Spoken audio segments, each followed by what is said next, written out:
Hello ladies and gentlemen, and welcome back to Tech Showdown. My name is Kevin, this is my co-host Teddy, and today we're checking out a mechanical gaming keyboard. It's this guy right here, the Kingston HyperX Alloy FPS mechanical gaming keyboard.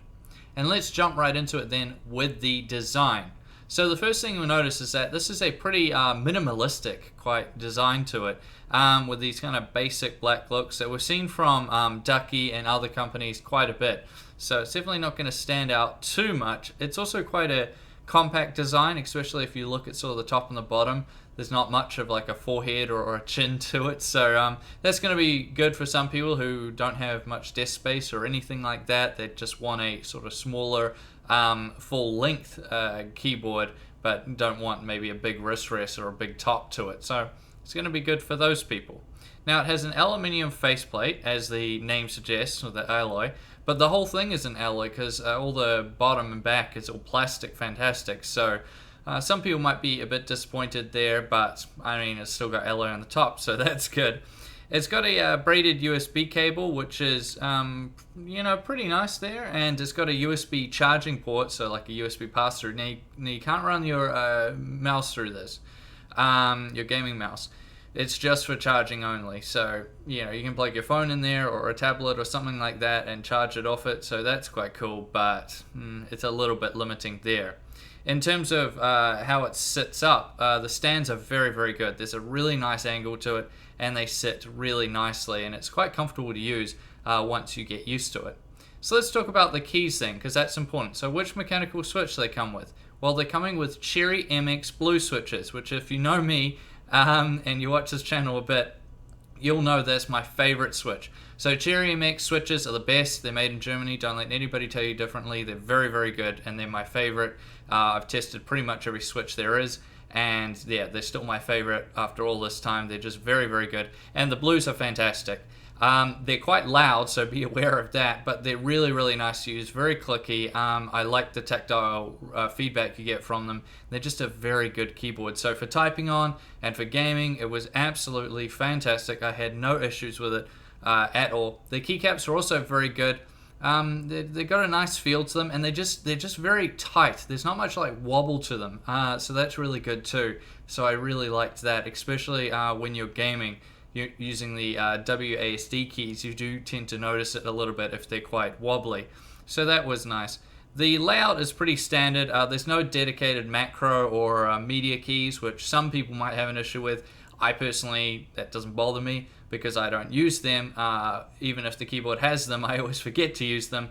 However, if you do need media keys, then there are some function keys up on the F keys up the top there.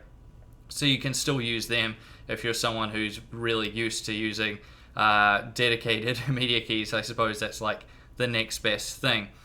So yeah, that's pretty cool. I thought it was nice to use. I didn't have any issues with it at all. Those switches are very nice, and overall, keys-wise, I was pretty impressed. Now let's talk about the lighting then, and what it's like to look at. So if you haven't noticed already, these are red LEDs only. So it's not RGB, which a lot of people don't care about having an RGB keyboard. So for those people, it's going to be good. It also keeps the cost down, which is nice. Yeah, I think it looks really good. It spices up an otherwise quite basic and bland looking keyboard, which isn't necessarily a bad thing. A lot of people don't want these super gamery type keyboards. And for those people, this will be very good. So yeah, just the red LEDs there. You can change the lighting modes if you want something a little bit different. So we'll do it on the fly for you guys so you can see. So right now it's in its like static lighting mode. So if you press the function key down here and you press right, this will put it into like a breathing mode. There's also, you can adjust the brightness of the LEDs on the arrow keys as well. Then if we go function and then go to the right again, this will put it into well, what do they call it? Keystroke mode, that's it. So you can see on the function there, it'll do it. I don't want to hit any other keys in case something happens, but you can see it'll sort of come up. Oh, we'll do it anyway. Let's go. There you go.